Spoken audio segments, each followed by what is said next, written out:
Au cours de ce rendez-vous avec la jeunesse, Ida Reteno Asonoué a répercuté le message du président de la République, chef de l'État, Ali Bongo Ondimba, devant les deux chambres du Parlement réunies en congrès le 12 septembre 2012.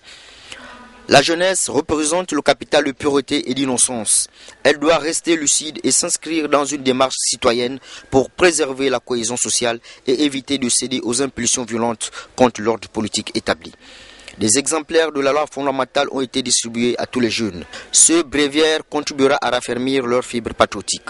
Le message que je viens de livrer aux jeunes, c'est un message d'amour, de patriotisme, d'unité nationale, un message de civisme, un message de conscientisation et de responsabilisation, parce que cette jeunesse est souvent utilisée et jetée en pâture pour défendre des intérêts qui ne sont pas des intérêts de portée générale. Le président de la République, chef de l'État, dans son programme de société L'avenir en confiance, qui consacre à cette jeunesse, il l'a encore réaffirmé lors de son allocution à l'Assemblée nationale. Cette sortie inédite a permis de réaffirmer que la jeunesse était sacrée. Ce n'est pas une formule politicienne. Et il l'a démontré en demandant que les femmes et les jeunes puissent désormais occuper 30% des postes électifs.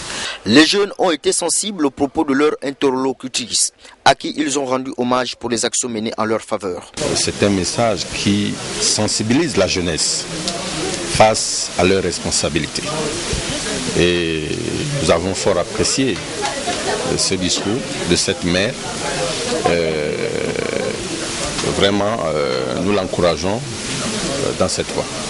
Cette rencontre, plateforme de promotion, édifiant les jeunes sur le sens des responsabilités et des devoirs civiques.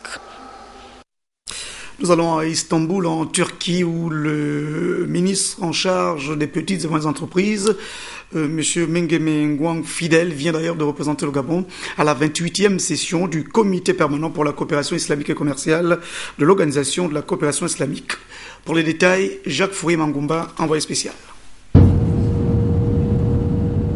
Capitale économique et commerciale de la Turquie, Istanbul accueille habituellement les réunions du Comité permanent pour la coopération économique et commerciale de l'OCI. C'est ici, au Grand Sévaïr Hotel, où se sont déroulés les travaux de la 28e session du COMSEC du 8 au 11 octobre 2012. Les débats entre délégués des pays membres étaient consacrés, entre autres, à la stratégie du COMSEC, basée sur 3 principes, dont la promotion de la libre circulation, le développement de la solidarité et l'amélioration de la gouvernance. Au nom d'un groupe des pays africains, le ministre gabonais des PME a donné la position de l'Afrique. C'est le développement de l'Afrique dans son ensemble qui nous tient à cœur.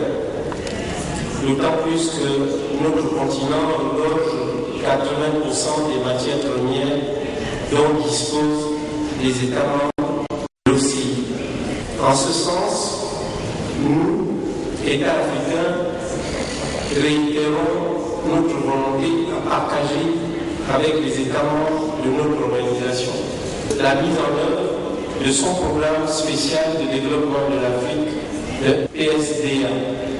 La voix du Gabon s'est fait également entendre. Pour sa part, le Gabon mettra tout en œuvre pour répondre à tous ces engagements dans le but de contribuer à la consolidation et au rayonnement de notre organisation dans un monde aujourd'hui dominé par l'esprit de compétition. En ce sens, le Gabon affiche aujourd'hui son ambition de devenir un pays émergent à l'horizon 2025. Les participants ont, in fine, tenu des délibérations fructueuses sur l'amélioration de la compétitivité des PME dans l'espace OCI avant d'assister à l'ouverture de la 14e foire industrielle rehaussée par la présence du Premier ministre turc Tayyip Erdogan. La 29e session est prévue les 18 et 21 novembre 2013, toujours à Istanbul. Et puis les 3 ans d'exercice du pouvoir du chef de l'État Ali Bongo Ondimba et les succès économiques reconnus, y compris par les organisations non gouvernementales. C'est le cas de Convergence pour. Je vous propose d'écouter son président.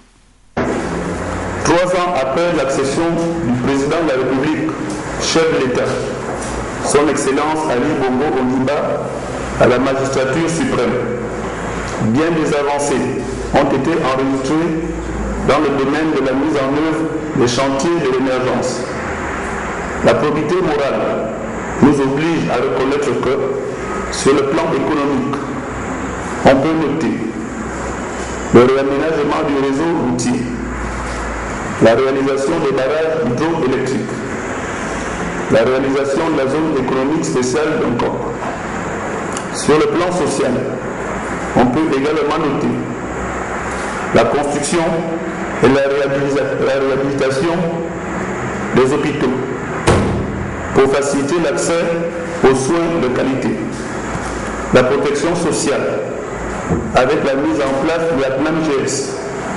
Enfin, sur le plan politique, on peut récemment noter la convocation des 2 chambres du Parlement, Assemblée nationale et Sénat, par le président de la République, ce qui est une première en Afrique.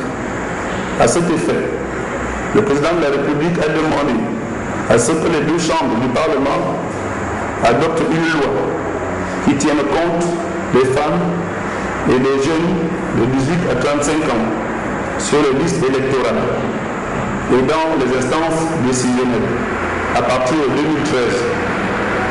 Toutefois, au regard de l'ampleur des chantiers, il y a lieu de multiplier les efforts et de mobiliser davantage la ressource humaine, chacun à son niveau et ses capacités pour un objectif commun, l'essor du Gabon.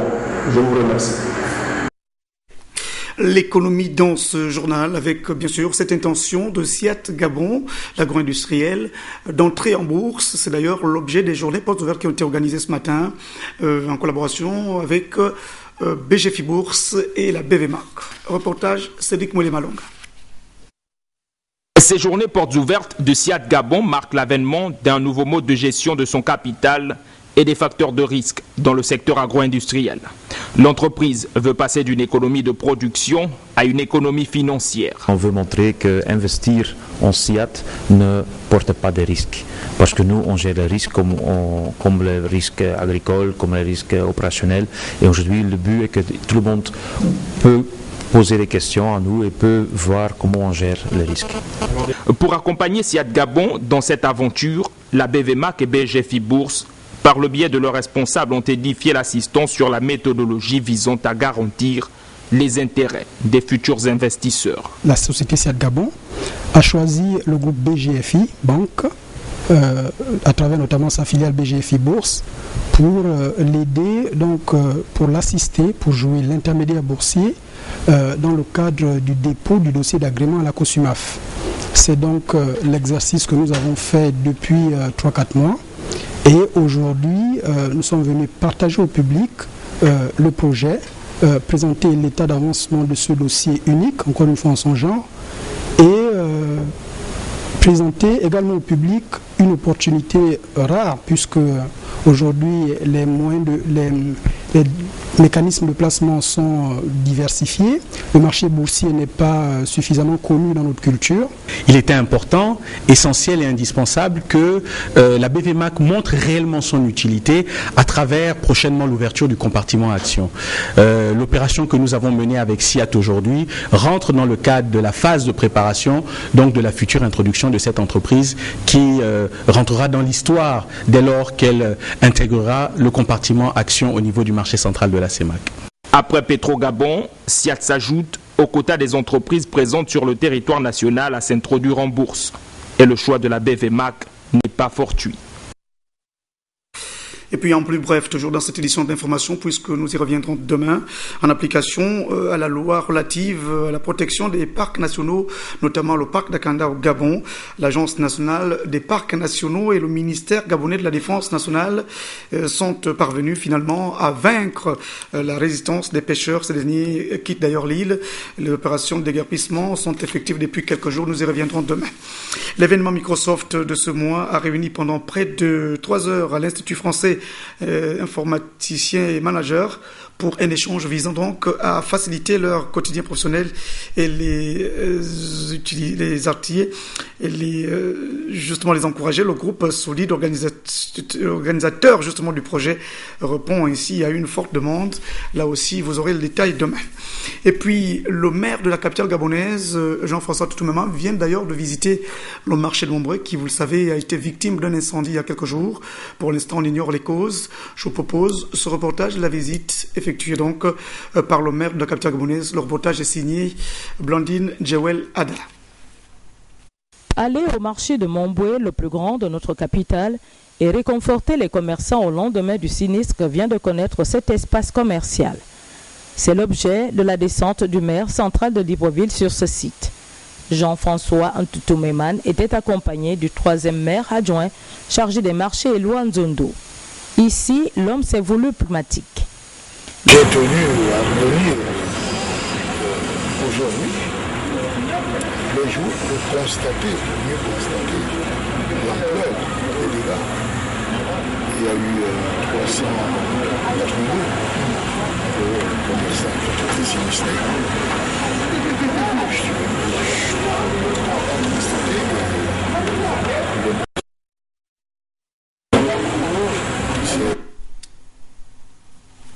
que donc quelques difficultés avec ce reportage. Et puis demain également, Jean-Raoul Badinga de la rédaction de Gabon Télévision vous propose une enquête sur les difficultés des commerçants installés sur le marché de Montbré, le plus grand marché de la capitale gabonaise.